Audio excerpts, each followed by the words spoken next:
Hi, I'm Terry Murphy, the senior editor for Realty Times Women in Business, Women in Real Estate in the men's room with Murph. And today we have two dynamite women in business and in real estate. And I can't wait to have you meet them. I will tell you that Terry Moerler and I have been friends for a million years, Terry. And we met through Star Power. She is a practicing real estate expert in Thousand Oaks. I wonder if you're still doing those wine tastings with your clients that you used to do. And we have a special guest with us as well. She's the co-author of the book we're going to share with you in a minute, and her name is Brittany, and I'm going to let you introduce her. Terry, go ahead. Okay. Well, thank you so much, Terry, for the opportunity. I'd love to share Brittany first and have Brittany tell you a little bit about herself. I know because I read the bio, which I don't believe it. We put the bios on the site anyway.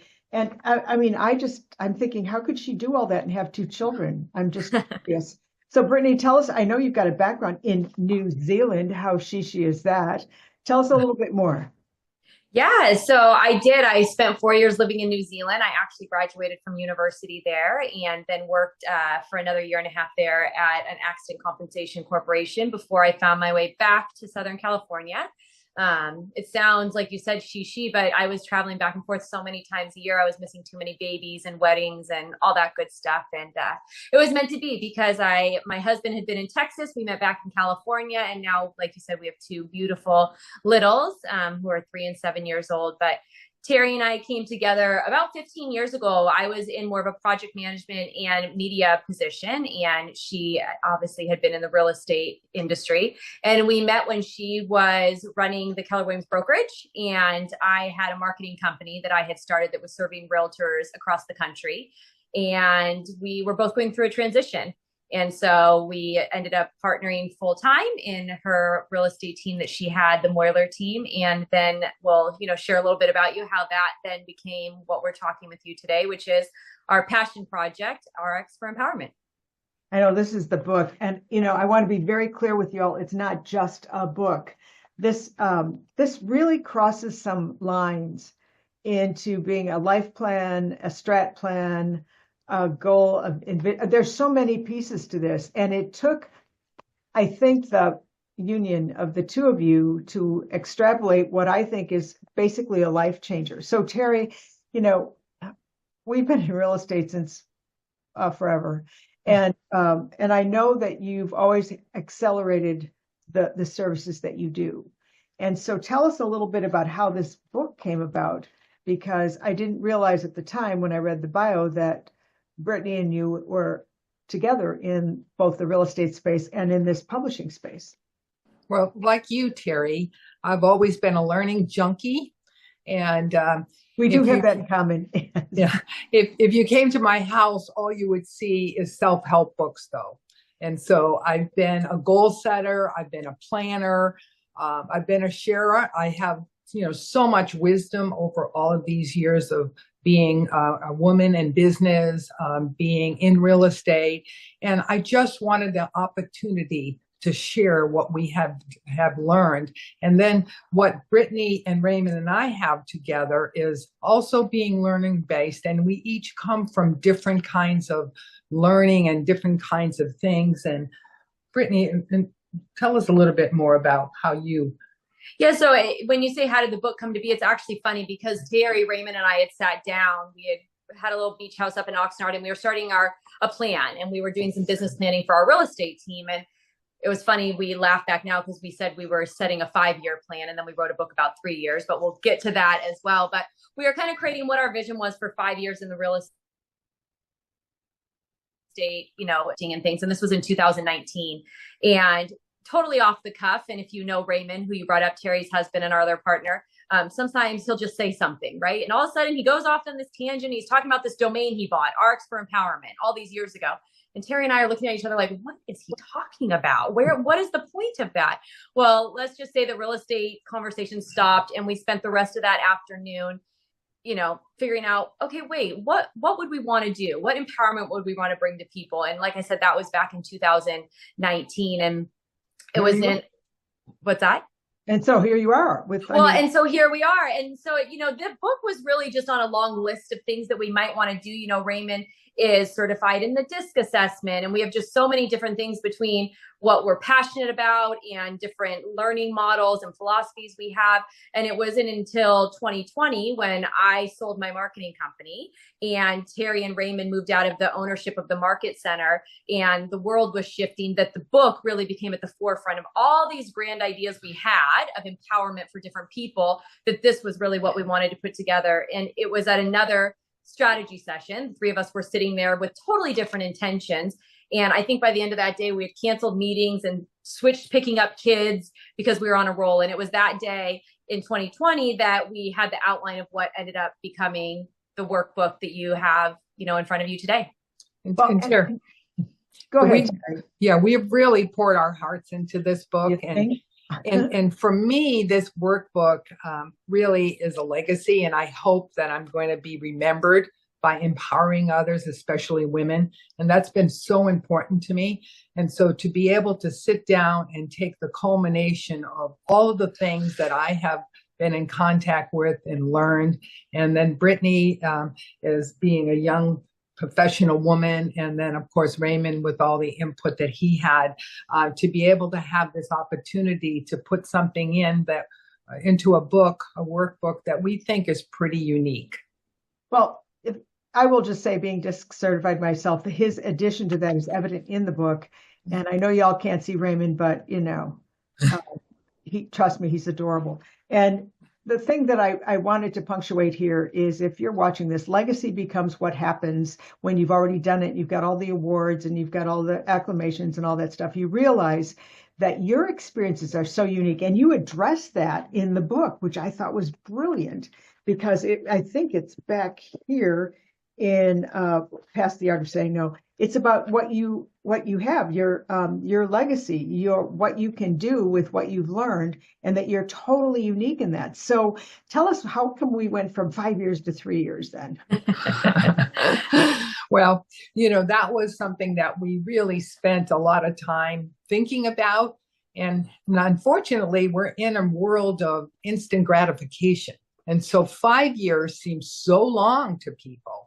But yet, 1 year is really not enough. In 2 years, you're just starting to kind of gel. But 3 years just seem to be the right time for us.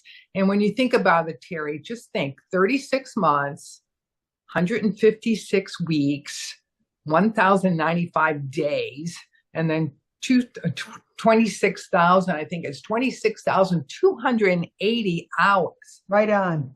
So just think about what our listeners could do if they did something, starting in an hour, and they just kept going with that.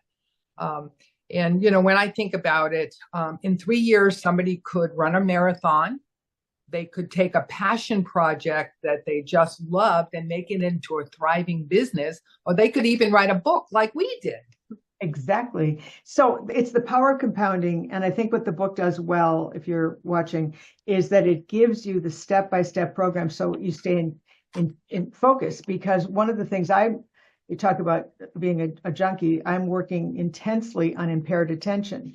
And so this really helps us focus, because if you're an entrepreneur or you're a mom, my God, we know about moms, trying to stay focused is hard, because we have distractions in so many different ways. So I wanted everybody to kind of see you've divided the book into 8 parts. And I think that was brilliant, because it really walks you through in a way that is engaging, because the graphics are beautiful, the spaces for you to write and be intentional and focused for yourself are really amazing. You start with the welcome of the journey of possibilities, and you say, I'm quoting, "Open your mind and heart to the question in 3 years, from 0 to 3 years, where do I see myself?" And, you and I are going to see ourselves in different places than Brittany or other people reading this. That was brilliant to me. It was very personal, and it was very insightful, because we don't always, some of us are trying to figure out what day it is. So how will having this book actually help them envision themselves, or at least have a projection for where they want to be in 3 years? What was your intentions? Well, you just said the last word, and it's being intentional, right? And it's taking yourself on a journey of asking yourself, sometimes the difficult questions. in terms of how do I want to craft where I'm actually going? We can all just end up somewhere, but to actually pick the destination and then give yourself the tools to get there is really the intention behind the book. And, you know, the 8 parts really kind of came to be on their own. And, you know, this book could have been 30 parts, right? There's so much information. There's so many things out there. There's so many exercises and great mottos and life philosophies and tools. And, you know, like I said, it could have been a 300-page book. And so we really, in the end, pared it down to the 80 pages that we felt were going to be most impactful for someone, that tied into, again, the three-year path, right? Something that is far enough away that it has, you know, meaning behind it, but also close enough that it's achievable. It can have a detailed plan. And that was the key piece. And the 8 sections are really meant to take you on a journey. Also taking into consideration that everybody's journey is different, meaning that someone could open this book and say, for example, be drawn to part 6. Can you go to part 6 and just do it? Absolutely. It's not how we wrote it. It's not how we intended it, but it can be done. And so that was the whole part, is we take you on a journey, and it really is a journey of possibilities that you define for yourself, but it can be digested, you know, in its individual pieces as well. And I think something that's also extremely important to us, and we say it in the beginning and at the end to kind of bookend it for, you know, all intents and purposes, is it's not a one and done, right? You don't do it, close it, and put it on a shelf and then wait for it to manifest itself. You know, those things happen, you know, but for example, the Wheel of Life on page 11, that's really meant to be a constant check-in. It might be on a daily basis. It might be a weekly basis. We suggest it's at least a monthly basis, because things shift and they change. You know, you do your values work. You don't just say, great, I have 5 values. I've achieved my goal and I move on, right? Those are constant check-in, and a great place to use as, you know, a reference point when you're making decisions. You know, sometimes you have this huge decision that comes up, and when you go back and you flip to that values page on page 13 and you look at your values, sometimes that tough decision isn't so tough anymore, right? It's a heck yes or it's a heck no. And so we put it into sections because they can be purposeful all in their own, and a great place to just come back and bring yourself to. But if you give yourself the opportunity to go from beginning to end, it takes you on a journey. But we really tried, and again, where you said you can see Raymond through this, is to have it work for everybody, right? And so when we teach this in person, that's what we share. For some people, you know, it's blocking out an 8-hour day, going from beginning to end and finishing your plan and knowing you got it. For some people, it's committing to a part a day. For some people, it's a page a day, you know, and so we wanted to give people the opportunity to see it in sections rather than just this open-ended flow of exercises, but also give people the opportunity to be guided through it when we can't be there, you know, alongside them.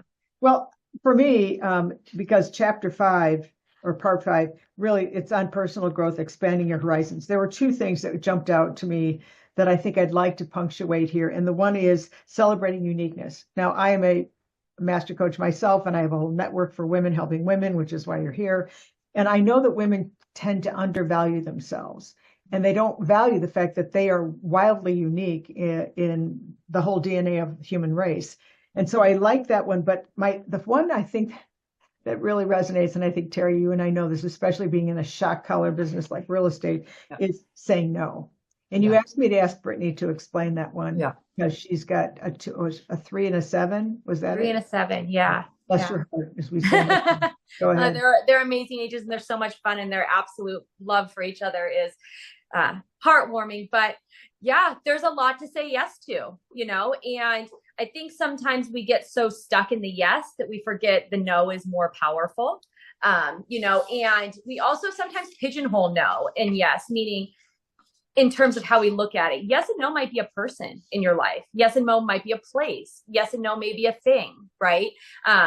Saying no to, you know, a certain person in your life may open up the space to have other people in your life. Saying no to a certain opportunity or a certain thing gives you the space to allow other things to come in. And so many times we think, God, I just, you know, I'm saying yes to everything, but we don't put the power in the no. And it's the most, it's huge. It's huge in terms of boundaries. But the thing about power of no as well, and I think a common thread, if I may, throughout the whole book, is flexibility and grace with yourself. Meaning sometimes that changes, you know, and I was just talking to Terry about an example that happened in my life today. I have a daughter whose school is absolutely fabulous. And, you know, one of my biggest joys is being able to be a part of it, right? It's why I love entrepreneurship. And, you know, last year I chaired both the fundraising and the yearbook committee. And I decided at the end of last year, I'm saying no to yearbook, right? I'm just going to focus on fundraising. I want to give that my all. And lo and behold, the year starts and I have everybody from my committee asking, why don't I see you on the fundraising emails? And what are we going to do? And all of a sudden I realized, okay, that might've been the wrong thing to say no to. Right? Because I can really add value there. And there's a need and a desire for what I can contribute. So maybe the no is somewhere else. So instead of being rigid to my no, it's looking at, well, if I'm going to let that back in, what is the other thing I'm going to say no to? I agree. Yeah. The boundary thing is and we change with age, don't we, Terry? I mean, we do. And the one thing that I wanted you to address, Terry, besides the legacy piece, which is in part 7, is it's never too late. Yeah. Yeah. Yeah. It's, you know, we oftentimes we think that we're either too old, and so it's you know, too late. Yeah, it's too late, or it's like, you know, we have plenty of time, you know. And so in the book, we gave some examples of different people who have done different things in their life. And I think that, you know, when we put this part in, again, like what Brittany was saying, we had so much that we wanted to put in. And when we sat down and said, what's really important, we really felt that this was something that could resonate with people. I think and I think a piece of that too is, you know, 2 commonalities that you'd find throughout the book is one, that your journey is unique, and allowing that to be a thread throughout your life. Meaning that if you were just on your journey and there was nobody else, you just knew your path, how would you ever know if you're late or early? You wouldn't, because it's your journey and it's your own unique timing. It's only when we start comparing with others and what they've done that we get this sense of late or early. And that's why we love, you know, Mr. Colonel Sanders there at 65 starting KFC. How can anybody that has a passion to open a restaurant talk themselves out when Colonel Sanders did it at 65? You know? Yeah, there were many people that did that. Well, here's the thing. The best way to help us change ourselves, which is difficult at different parts of our life line, as Terry and I both know, is to see value in a different way. And so I think that this book does a great job. It, again, is called In 3 Years I See. Where could I get this? Where could I get this book? Yeah, so we are super excited to have it up on Amazon. So that's a very easy way. People can go to Amazon and they can just search In 3 Years I See and they will get it. We also have our website, which is RX, so the letters as if in prescription, the number 4, empowerment.com. And that's somewhere that people can connect with us and follow us for updates on classes and seminars. We also have made a commitment in our own plan to start engaging with our community on social media. So we're out there on Instagram and Facebook under RX for Empowerment as well. But as far as the book itself, on Amazon is the easiest way to go ahead and order and get a copy of it. And hopefully if it brings value to their lives and impacts them the way that we hope it does, we would appreciate, you know, them sharing those words with us. Now, do you have a Facebook community group or another place where they can post? Yeah, we do. RX for Empowerment is our overarching umbrella of everything we're doing. So they can find us under RX for Empowerment. Again, the letters RX, the number 4, and Empowerment on both Instagram and Facebook. Well, you know, I'm going to have to come back and we're going to have to review on a quarterly basis, at least, to find out where people are. But I've got to say, you know, Terry and I, we've been around for a long time. There's been all kinds of gurus and processes and books and plans and strategies. This one really is so personal. And I would encourage you all of our listeners and our attendees to check it out, because it's a really amazing opportunity for you to track how you want to see your life, have the belief factor, and then have the structure to help you do that. I'm so glad you both joined us. I hope you'll join us again for another segment on women in business for Realty Times, women in business, women in real estate, and the Women's Wisdom Network. Thanks for joining us. Thanks, Terry.